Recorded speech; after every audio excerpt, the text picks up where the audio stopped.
un estado medical, e esa supoño que será a principal baza que usaremos. David, se ti despertaras do coma, faríalo amor ou a guerra? Di Cristina que é rencoroso, pero imagínate que é bromista. Que era sin plan broma, pero non contaba que iba a morrer. Imagínate que se desperte e que quería dicir, eres culpable de roubarme o corazón, pero que falta unha segunda parte que non é culpable. O que ia dicir era broma, pero non lle deu tempo. Bueno, en fin, eso non vale no xuicio, non entendo, non, Miguel? Bueno, si somos capaces de mostrar que era broma, sí, claro está. Ele dito, era un bromista, el sempre que está cas súas cousas, é que a mí ainda nin está morto nin nada, sabes? Pode ser, pode ser. Pois imos agora con ese home acusado, en serio, non en broma, en Vigo, de mercar varios bonecos, tabaco e kebabs cunha tarxeta de crédito roubada. E foi delatado pola súa tatuaxe dunha caveira nunha man. Sorprende un pouco todo neste caso. O da tatuaxe, tamén que o botín que levara pois foran peluches, o kebab... Eran as 6 da mañá. Se eran kebabs, eran as 6 da mañá. En toda pinta de ser unha desas compras de cando estás de recollida, non? Despois dunha noite de troula por aí, porque eso de facer paradiña no kebab, coller unhas chuches... O do peluche non sei moi ben para que. Tío, acordoulle eu, pa, moza. Dixo, xa que estamos, total, non pago eu, non? Pros nenos. Pa, moza, dixo, está no hospital co outro, porque, bueno, entre clases e todas as historias. Porque está claro que hai xente que non leva o crime no sangue, leva o na pel, unha torpeza.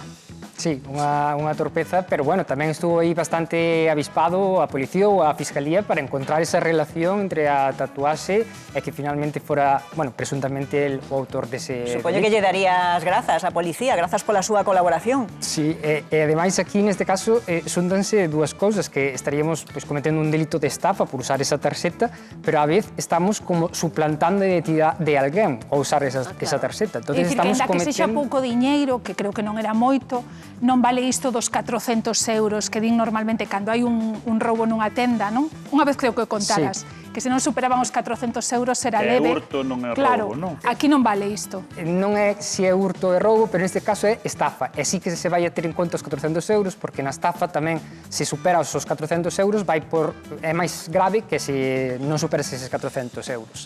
E despois, respecto a hurto ou roubo, non depende dos 400 euros. Depende se hubo unha violencia ou unha apertura das chaves para consideralo máis grave ou menos grave. Eu, Miguel, pensei que iba a dicir que o segundo delito era o mal gusto para os tatuajes. Da caveira na man.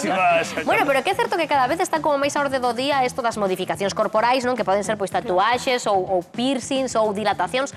Non sei se, Miguel, este tipo de cousas están servindo para identificar en casos como este ou en delitos peores de agresións e demais a persoas pois que levan, pois que teñen un aspecto físico, digamos que curioso ou diferente. Sí, e son claves sobre todo nunha proba que moitas veces se fai, que é a ronda de varias persoas, o típico das películas. Pero iso faise aquí ou non? Porque iso faise aquí tamén. Iso faise aquí en España, poñense aí varias persoas, normalmente moi similares, unhas de outras, e sobre todo a víctima ou o testigo declarouse antes. Entonces, pois, por exemplo, declarou que vira que tiña un piercing na orella dereita e despois di que foi un que ten un piercing na orella dereita, entonces estáse contradicindo.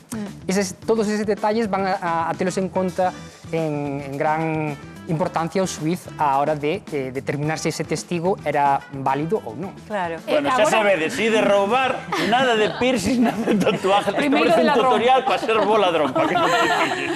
Pero agora que falabas das... Perdón, unha Sí, paréntese. dime. Agora que falabas das roldas de recoñecemento, quería preguntar se é certo unha cousa que escoitei unha vez, que hai xente que, cando che condenan a traballos en favor da comunidade, un deses traballos pode ser ir de actor ou actriz a unha rolda de recoñecemento. Claro, porque na rolda de recoñecemento vai os sospeitos de verdade, pero van outros que non que van de extras. Entón, que che pode tocar unha cousa desas? De poñer así cara de mal ou facer así como pon cara de que roubaches. Aí podríamos ir moitos actores, non me colles, non sei por qué. Sí, pero claro, ti non vales. Vamos facelo mellor, dame outra oportunidade. Ti non vales, porque a ti te poñen na rolda de recoñecemento e digan, coñezo a ese. Recoñezo.